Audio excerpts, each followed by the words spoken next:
Hey everyone, welcome to AMC Movie Talk for movie fans. I'm your host, Ashley Mova, and this is our daily show giving you all the latest news from the world of movies with insight into what it all means. Joining me today, live and well, back from Las Vegas, is AMC's editor-in-chief, John Campia. Greetings, salutations, everybody. First of all, thank you for all your unnecessary well wishes for my speedy recovery and have I died and have I moved. No, I was just in Vegas for a bachelor weekend, and every once in a while I like to leave the keys to the liquor cabinet in the very capable hands of Amy Rose Eisenbach, who did a great job with the show on Friday. So I am back, though. Thank you very much for all, like I said, misguided but well-intended emails. Thank you. Yes, and also joining us is associate editor of AMC Movie News, Amy Rose. What up, what up? Would I steer you guys wrong? Come on. And I saw Evil Dead this weekend, and it was amazing and gory and awesome, and Evil Dead fans, I think you are going to be stoked. Just saying. I'm really excited to see that. For years, comic book fans have been calling out for a Deadpool movie. For those of you who don't know Deadpool, he's a disfigured and mentally unstable mercenary known as the Merc with a Mouth, and is famous for his talkative nature and his tendency to break the fourth wall. Actor Ryan Reynolds, who played a version of Deadpool in X-Men Origins Wolverine, has been trying to get a solo feature film brought to the big screen. In a recent interview, Reynolds gave the following update on the status of the project. I love Deadpool, and there's a script that's in development, but it's so far into the R-rated zone. It's a nearly NC-17 world, and I just don't know if the studio would ever risk their reputation doing it. We've been developing it, and we would never want to do it unless you could do it that R-rated way. So the script has got a similar tone to Zombieland almost. Rhett Reese and Paul Wernick wrote it, and they developed it, and you know, it's sitting there. You could do it for a pittance compared to the modern sort of epic scale superhero movies, but it's about a guy who knows he's in a movie and knows he's in a comic book, who is deeply mentally disturbed and hyper-violent. That's kind of tough to get to a studio. John, should fans hope Reynolds gets to make the version of Deadpool he's talking about? Absolutely. I absolutely should hope, but that's all it's going to be. It's only going to be hope. We're not going to, I don't believe, and I hope I'm wrong, and I don't firmly believe this, I wouldn't bet the house on this, but I don't believe that we're ever going to see an R-rated Deadpool movie. And if you're going to do Deadpool, and if you're going to do them right, it's got to be R. It absolutely has to be rated R. I mean, there was a great teaser trailer that just came out for a Deadpool video game that is very much in the tone of what a Deadpool movie is going to have to be. But let's face the facts. Studios are very hesitant to put money into an R-rated comic book series.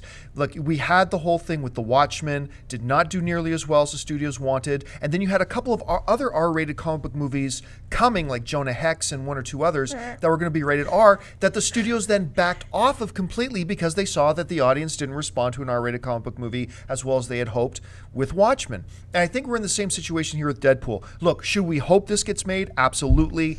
But will it get made? Man, I've got my doubts. I really hope they do it, but I don't think it's going to happen. Amy Rose? Yeah, I love Deadpool. I think he's badass. I really like Ryan Reynolds. We've talked about this. We both are big fans of him, but I just really don't think he's Deadpool. I did not like him in Wolverine that much. I mean, sure, that film wasn't good, and it's hard to shine with a bad script anyway, but I just don't think, I think he's a really good actor, but I don't see him as Deadpool. I didn't like that rendition of it, maybe with the right thing, but yes, it has to be R. It absolutely has to be R, and it's dark and cool, and I like the premise that he's talking about, and I'm sure he could prove me wrong and do a great job, but I think there's some other actors I think would do and I get a lot of emails from people asking about Deadpool all the time and wanting to know, you know, what are the chances? And I'm definitely not going to say zero, because you got a name like Ryan Reynolds behind it. But I'm going to say maybe there's a 20% chance that this will ever happen, and maybe a 15% chance that it would be a rated R thing. So 20% chance it'll get made, 15% chance that if it gets made, it'll be rated R. Yeah, and all the ones you listed, I mean, they were not successful. So I think, you know, to keep that younger generation in as well, I mean, it's just a no-brainer for studios. I get it, but with Deadpool, either do it right or I'd rather not see it, to be honest. The Marvel movie universe has already had some heavyweight talent in its film, but it may be adding the biggest name to their ranks yet. Reports have emerged that legendary actor Robert Redford may be joining the cast of the upcoming Captain America: The Winter Soldier. His potential character is said to be senior leader in S.H.I.E.L.D. Amy Rose, what would this mean to have a name like Robert Redford attached to a Marvel film? Love me some Redford. Robert Redford is the man. We already have some amazing names attached. I mean, Chris Evans, he really proved me wrong. Like, when he was first cast as Captain America, I was like, we'll see. And I thought he did a really good job. I really liked the first film. Robert Redford's the man. I think that he would be great. And what it would really do is bring the older generations in as well. You know, I know my parents, for example, saw those films because mostly like Avengers because of all the star power behind it, but you know, an actor from their generation even more, I think would bridge the gap between the hardcore, you know, fanboys and also the older generations that are just, you know, reaping the benefits of this latest age of comic book movies. So I think it'd be awesome. The important thing to keep in mind about a guy like Robert Redford is that he's not just a great actor. He is Hollywood royalty. He is one of the biggest power players in the game. Now, it's really funny when you think of it in those terms, but he hasn't been in acting. He's directed, but he hasn't acted in a big Hollywood film since, you know, I think it was back 2001, that Brad Pitt film. I think it was called Spy Games. I think it was Spy Games, Spy something else. So he hasn't done a lot of acted in Hollywood films. Look, in the last number of years, we've seen comic book films stepping out of the shadows as just kind of like that, you know, the unspeakable ugly cousin of the movie family, to being taken more seriously, getting some legit named actors in it. Obviously, we've seen guys like Christian Bale turn in fantastic performances. You mentioned Chris Evans and others. But it's never been to the level where a guy like Redford would step into one of these films. And what that really marks to me is that, look, comic book films aren't just niche films anymore. They're not just blockbusters. They are seriously contended with motion pictures that everybody in the business would like to get associated with, given the opportunity and given a chance to do it right. So, I mean, if we see a guy like Redford, actually, if this is true, and Redford actually steps in to a role in Captain America, that says a lot, I think, about the state of film today. But, like, Anthony Hopkins, I mean, I put him up there as close to royalty. He was in Thor. And, you know, I do think the game is changing. Robert Redford just solidifies it even more. But we have seen creme de la creme of the actors, you know, starting to filter in. But I think there's a little bit of difference, because we've also seen in Captain America, right, with Mr. Charisma from Men in Black. Why do I keep on wanting to call him, but it's not Jeremy Irons. Oh my God, Tommy Lee Jones. Tommy Lee Jones. Why did his name just elude me? Mr. Charisma. We've seen high caliber actors. But there's then another level. Yeah. I think Hopkins is there. That is kind of inhabited, who's not just an actor, but he is like an ultimate Hollywood power player. So somebody like a Redford, if Paul Newman was still with us today, a Paul Newman, if a Steven Spielberg actually decided to step in and direct one of these films, like, there's a very small club at the very top of Olympus. And I think that now that they're actually descending from on high to get involved in these films, I think it says a lot. Yeah. The new Superman film, Man of Steel, opens in AMC theaters everywhere on June 14th. We all know that the last time we saw Kal-El on the big screen was in 2006 in Bryan Singer's Superman Returns. But did you know that instead of Singer's version, we almost had a different Superman movie written by Star Trek and the upcoming Star Wars director J.J. Abrams? The movie was going to be titled Superman Flyby and was going to have Rush Hour director Brett Ratner and later McGee as director. Recently, Abrams talked about his Superman script and what it was going to be about. The thing that I tried to emphasize in this story was that if the Kents found this boy, Kal-El, who had the power he did, he would have most likely killed them both in short order. And the idea that these parents would see, if they were lucky to survive long enough, that they had to immediately begin to teach this kid to limit himself and not to be so fast, not be so strong, not be so powerful. The result of that psychologically would be fear of oneself, self-doubt, and being ashamed of what you were capable of. Extrapolating that to adulthood became a fascinating psychological profile of someone who was not pretending to be Clark Kent, but who was Clark Kent, who had become that kind of a character who was not able or willing to accept who he was and what his destiny was. John, do you think JJ's take on Superman would have been any better than Superman Returns was? I think it would have been just as good. but equally as rejected by the fans. And here's what I mean by that.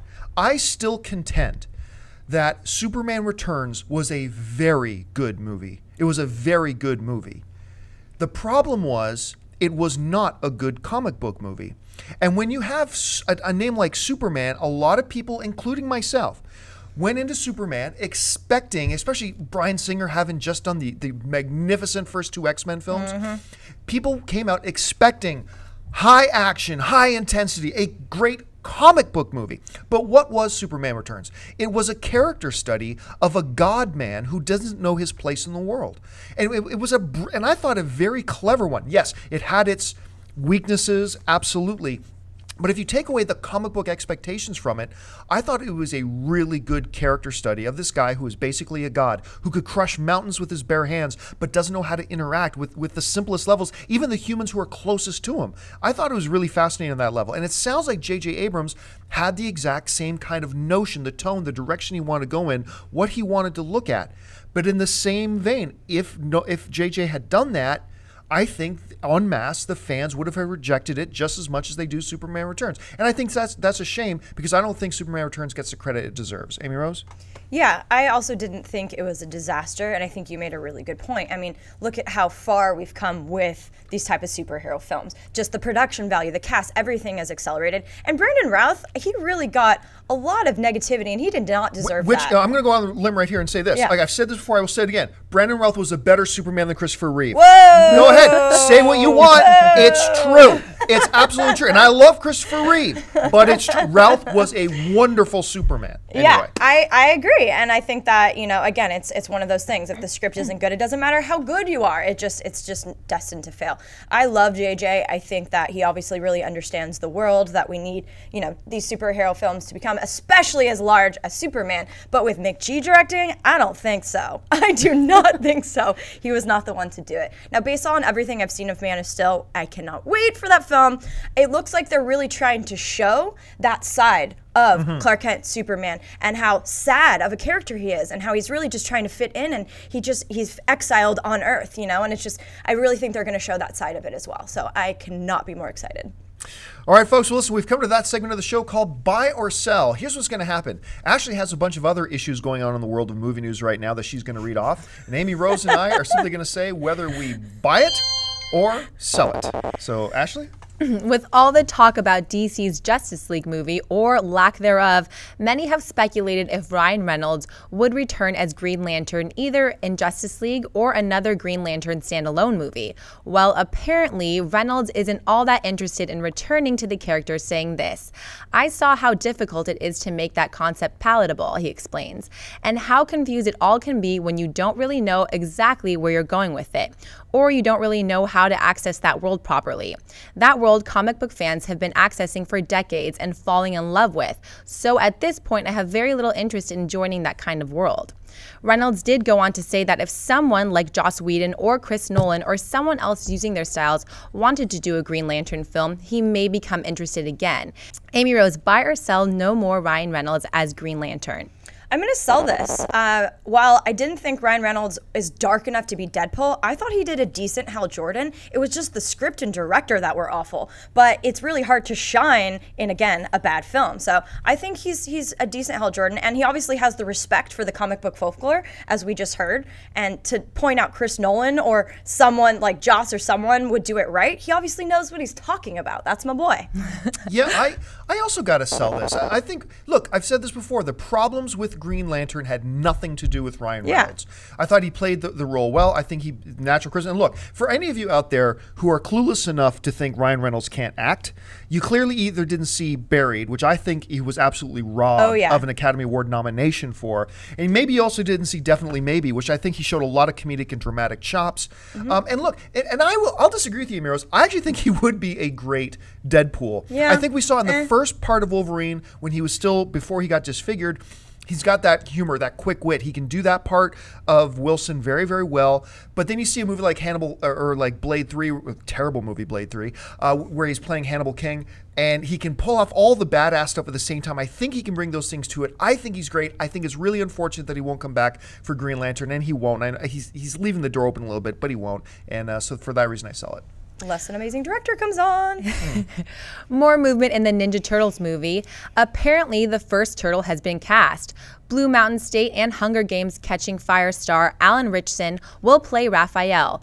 Also of note is that director Jonathan Liebsman and producer Michael Bay have said that this reboot will build off the original comic books by Kevin Eastman. Eastman says the movie will have Raid Redemption style fight scenes and epic Rise of the Planet of the Apes sort of effects. So perhaps that will make some of the changes easier to accept. Ninja Turtles hits AMC theaters June 6, 2014. John, buy or sell these new Ninja Turtles developments? Wow, I'm gonna buy it. Oddly enough, I mean, look, Alan Ritchson on his own. I've actually had my eye on him for a little while, ever since he was Aquaman in Smallville. I think he's got a really good amount of charisma, all that kind of stuff. But the thing that encourages me about this particular story is the fact that finally somebody is referencing the actual original Teenage Mutant Ninja Turtle comic books. Look, if you think of Teenage Mutant Ninja Turtles and you think of pizza, skateboards, and cowabunga, I'm sorry, you don't know anything about the Teenage Mutant Ninja Turtles. You just don't. The original comic book Teenage Mutant Ninja Turtles were black and white, dark as hell, super violent. It was a serious with this twist of mutant turtles being ninjas. It was fantastic. And if they're actually going to go for something like this, if Bay is actually going to take them in the direction of the original comic books, not the childish cartoons, sign me up. So I don't know if he's going to do that for sure, but for that reason I buy. I'm going to sell this. I mean, first of all, they're still of alien origin. So until that changes, I just don't think Bay knows what he's doing with this. And I mean, granted, these details are in the right direction, but you still have Megan Fox as April O'Neil, and while she's really hot, the girl cannot act. So I just think this is not in the right direction. But these are positive reinforcements that maybe they'll get back on their feet. So. The highly anticipated The Wolverine is hitting AMC theaters everywhere on July 26th, and Fox Studios has just released 2 brand new posters for the movie. One of Logan in front of a Japanese cityscape, the other surrounded by ninjas. Amy Rose, buy or sell these new Wolverine posters? Buy! So rad! I love Wolverine in the middle of like a sea of ninjas. It's so cool, and Hugh Jackman's the man. He's so good at this character, and I'm really excited about it. Yeah, I gotta buy. I mean, you show me these posters back in like 1996 and say, here's what a future Wolverine movie is gonna look like. Wolverine, that cityscape down on his knees, surrounded by ninjas. Are you kidding me? There's nothing not to like about these posters. Now, that doesn't mean the movie's gonna be amazing, but I'm telling you, there's nothing not to like about these posters. Big buy. A brand new poster and trailer for the upcoming zombie apocalypse film World War Z have hit the web. The film opens in AMC theaters everywhere on June 21st. You can see a link to the trailer in the show notes. John, buy or sell this new World War Z trailer and poster? Buy, absolutely buy. I've been buying this movie ever since the first trailer came out. And here's the thing that I love that we see in the trailer and as the concept of the whole of this movie. I have yet to see a zombie movie, any zombie apocalypse movie or TV show where there's Walking Dead or anything else, that hasn't left me with this feeling, you can't tell me one squad of 10 trained soldiers couldn't have wiped out every zombie on the planet. These slow-moving, one bullet to the head kills them? Oh, that's it? So I've never seen a single zombie movie where I didn't just think, the humanity would have won this fight in a day. In a day. This zombie movie, however, looks a lot different. This looks like the apocalypse. This looks like, oh my heavens, we are screwed as a human race. So yeah, overall, I buy everything about World War Z. I'm going to sell this. I still am excited about this movie, even though I don't think the trailer is that awesome. All these CGI zombies are not that cool. Look at the 28 Days Later zombies. Those are zombies. I still have faith, and Brad Pitt is an amazing actor. I don't think he would be involved with this if it wasn't going to be good. I'm excited for the movie, but I think the promotional materials and everything coming out right now, hopefully the film is better than that. So I'm still optimistic, but I don't think what I've seen is that cool. I don't think the trailer was that exciting. All right, folks, it's time for Mailbag. Listen, if you've got a topic or a question you would like us to address on air, you can email us anytime at amcmovietalk@gmail.com, and we'll try to get your question and your email put on air. But listen also, if you'd like to video yourself, make a video response to our YouTube video, and who knows, maybe we'll put you actually on air with us. So Ashley's got a few questions pulled out of the mailbag right now, and she's gonna throw them at us. So what do we got? Jared Hicks writes, thanks for filling the long empty gap and keeping us film junkies in the loop. I appreciate your work. John is great and the hosts are beautiful. Where is Chewbacca in all this Star Wars hubbub? You know, in 2008, I wrote one of my favorite articles that I ever did. I did it as it was when I was still running the website, the movie blog, and I did an article titled Special Guest Contributor Chewbacca Talks About Medal Ceremony. And I'm going to have Dennis pull up this picture that I got in there. Look, the medal ceremony happens. Here's what goes on. Chewbacca gets no respect. All right? So the Rebel Alliance have just blown up the Death Star. Everybody's high-fiving and hugging each other. It's a great celebratory atmosphere. And then some Rebel officials come up to Luke, Han, and Chewbacca and say, hey, we need you to come to the courtyard. We're going to have a big medal ceremony for you guys. Great. Luke, Han, and Chewbacca go to the big courtyard. Why Secret Military Rebel Base has a big giant flower courtyard is beyond me, but whatever. And they say, okay, when the music starts playing, guys, you start walking down this huge aisle. So the music starts playing, thousands of the rebels are there, Princess Leia's up at the front, and out come Luke, Han, and Chewie walking down the aisle. Chewie's so proud. He's the one who got Obi-Wan Kenobi hooked into with them in the first place. He's the one who talked Han into turning the Millennium Falcon around to go back and help out at the Death Star. He's feeling so proud of his accomplishment. He gets up to the front. He's on the podium now. He sees Princess Leia give Luke his medal. So proud of the kid that he just met. He sees his good buddy Han get his medal. So excited. Now with a big swelling of pride, Chewbacca takes one step forward to get his medal. And the music starts playing again. And Luke and Han turn around. No medal for Chewbacca. Where was Chewbacca? He gets no respect. And to answer your question, I don't know why we're not talking about Chewbacca. We're wondering, hey, is Lando going to be back? Is Luke going to be back? Is Chewbacca going to be back? He better be back. He better be back. Chewie is as good as it gets. I agree. Chewie, we got a medal for you right here, baby.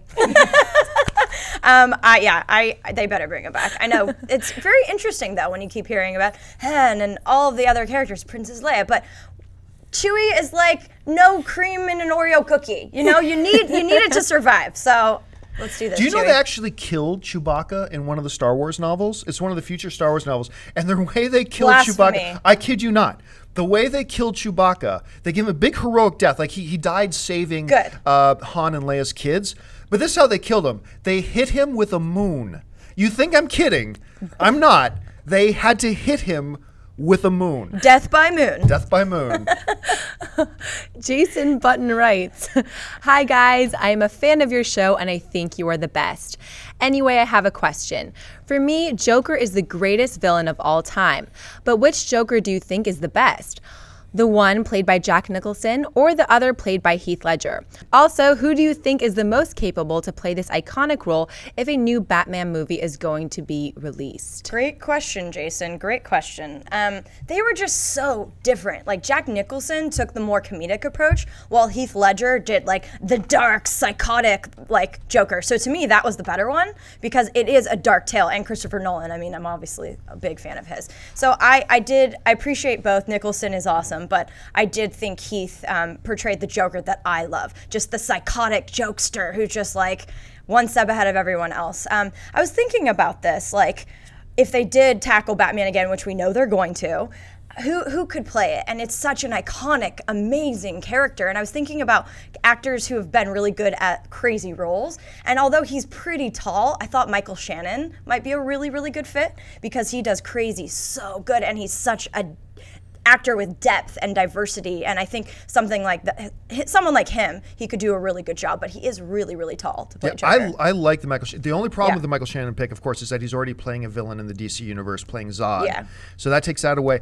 I have to agree with Amy Rose. If I had to just pick between Nicholson and Ledger, which incarnation? I mean, obviously Nicholson's the better actor, but who did who did the Joker the best? I have to say Heath Ledger did. His Joker was iconic. However, oddly enough, I'm going to say Ledger's. That's going to be my nickname for Heath Ledger from now on. Heather. Ledger's portrayal of the Joker is not my favorite Joker I've seen on screen. Oddly enough, this sounds really weird. My favorite incarnation of the Joker was actually in the animated film Batman Red Hood. The way they did that Joker was kind of like a blend of the Ledger Joker and the Nicholson Joker. I really like that incarnation of him. As far as who I could see playing Joker moving forward if they do him again, I've thought this for a very, very long time, and I still do. Crispin Glover. I think Crispin Glover, first of all, is a real-life Joker. I think he's a psychotic. I wouldn't doubt it if he goes off and kills people in the middle of the night in Beverly Hills. I just wouldn't doubt it. I've had a chance to interview this cat like 3 times, and every time I walk away, there's thinking, is that dude messing with me? Is he just messing with me? There's something so great about him on screen. He was great in Beowulf, which of course was his motion capture performance. I thought he was wonderful in Charlie's Angels. But in everything we've seen him do, it just, to me, screams Joker. So I'd love to see him in that. He's too old, but Willem Dafoe. I mean, Green Goblin, sure, but he would be a really, really good Joker. He could have been a great Joker 10 years ago. Absolutely. Josh Margarita writes, "Hi, love your show. I watch it every day.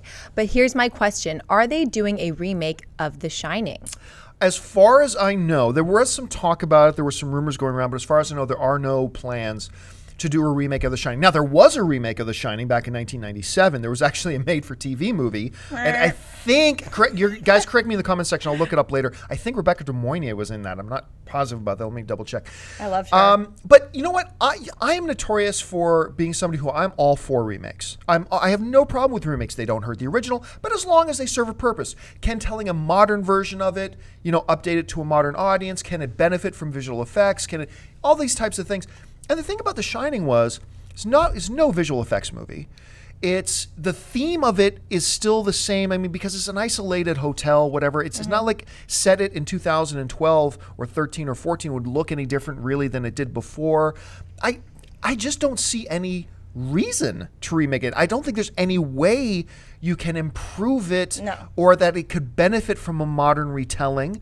It doesn't mean it has to be as good as the original because it's never going to be as good as the original. Jack Nicholson is the Yeah, but that doesn't mean you can't remake it. I just don't think there's a functional purpose to remake it, Heroes. Completely agree. Jack Nicholson was awesome. And the thing about that movie is it holds up today. You watch it and it's still terrifying. It does. Yeah, it really and does. That's the real test of classics like the Evil Dead trilogy, the originals, still hold up today, even though the new one is really awesome. So I really just think that with the whole remake and reboot thing, it's like, unless you have something new to bring to the franchise, the genre, don't do it. While it doesn't hurt the original, like you're saying, I agree, I'm not offended by it, unless it's like a classic that shouldn't be touched. But I personally rather see original ideas if you're just going to remake it and not be as good as the original. Gage Kid writes, "I'm a huge fan of the Inheritance cycle and, like most, extremely disappointed the movie adaptation of Aragon. I'm curious if there is some type of waiting period a company adheres to before they reboot a potentially multi-million-dollar franchise. If not, when, if ever, do you think someone will have the nerve to retry? Hashtag Kickstarter?"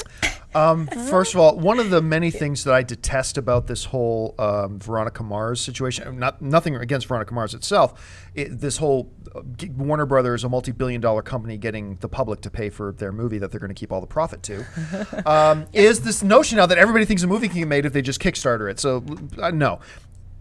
Aragon was a legendarily awful movie.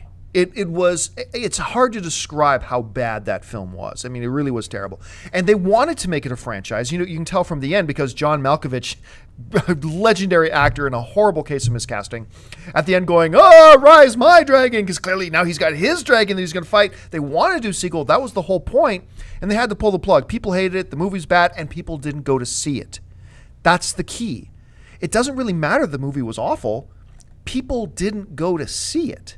And because of that, and the fact that it's dragons and all this kind of stuff, and you're going to need a lot of money to make these films right, it's just not going to happen. You're never going to see an Aragon reboot or an Aragon sequel. That's just the way I feel about it. I don't think there's any motivation in the first studio. It's all financial risk, very little reward. That's just probably the way it is. Peter Jackson could do it.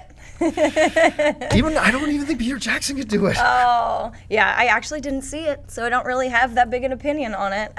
But I do love fantasy, so if they remade it. But yeah, you're saying it probably won't happen. Yeah.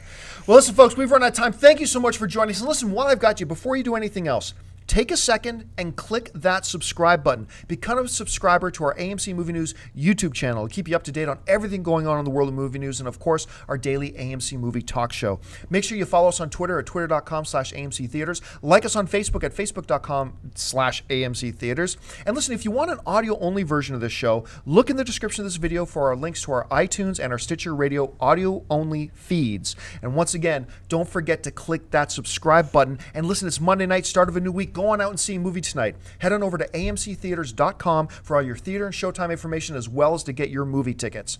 I want to thank, as always, the lovely Ashley Mova. Thanks, guys. Thank the you. one and the only Amy Rose Eisenbach. And thank you to you guys. Listen, the most important part of the show is not what we have to say, it's what you have to say. Make sure you jump down to the comment section and leave your thoughts on any or all the topics that we've discussed today. So, thank you once again, and until next time, my name is John Campy for AMC Movie News. Bye-bye.